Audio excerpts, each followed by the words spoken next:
যিখন দেশত ৰজাই যেতিয়া ন্যায় নাপায় সেইখন দেশত অন্য প্ৰজাই ন্যায় পোৱাৰ আশা কিমান?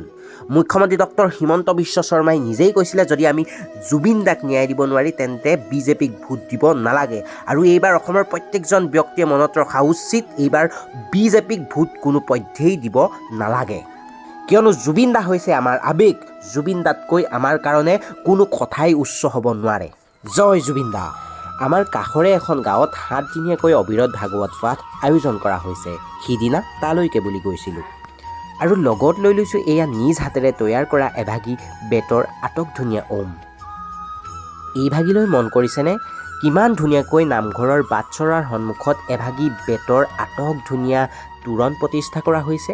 এই ভাগিও আমি আৰু আমাৰ দেউতাই এই বিশেষ অনুষ্ঠান ভাগিৰ বাবেই তৈয়াৰ কৰিছিলোঁ।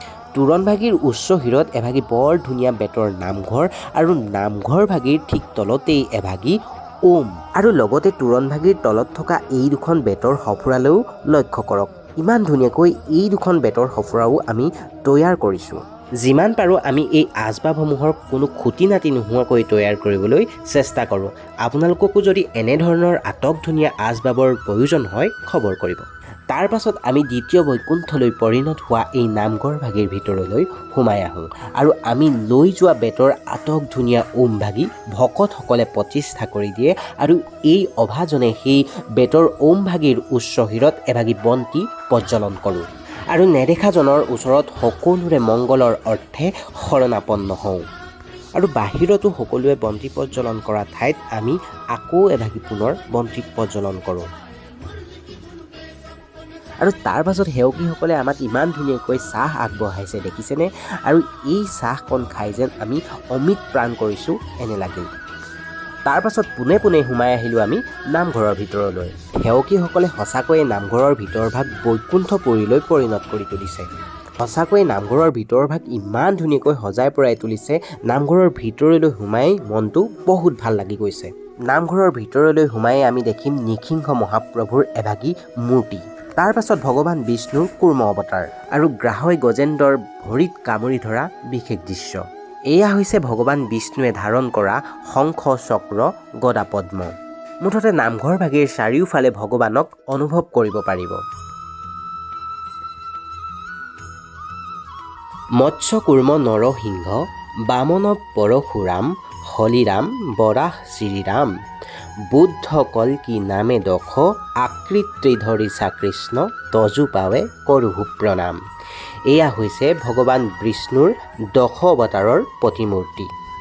নামঘৰলৈ সোমাই আহিয়েই সিংহদ্বাৰৰ সমীপতে এয়া ভাল লগা দৃশ্য। তাৰ পাছতে এয়া আকৌ সেৱকীসকলে নিৰ্মাণ কৰিছে বৃন্দাবনৰ দৃশ্যাংশ।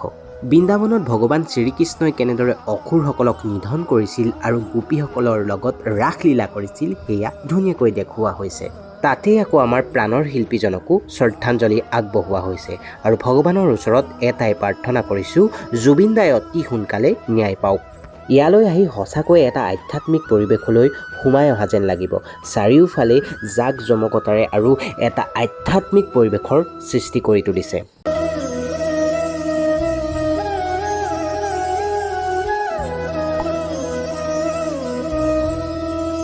আৰু তাৰ পাছত আমি বৈকুণ্ঠৰ কল্পতৰু মহাভাগৱত পাঠ কৰিবৰ কাৰণে মৰহাস কৰোঁ। চাওকচোন বাৰু আমিনো কেনেদৰে মহাভাগৱত পাঠ কৰিলোঁ।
আনন্দ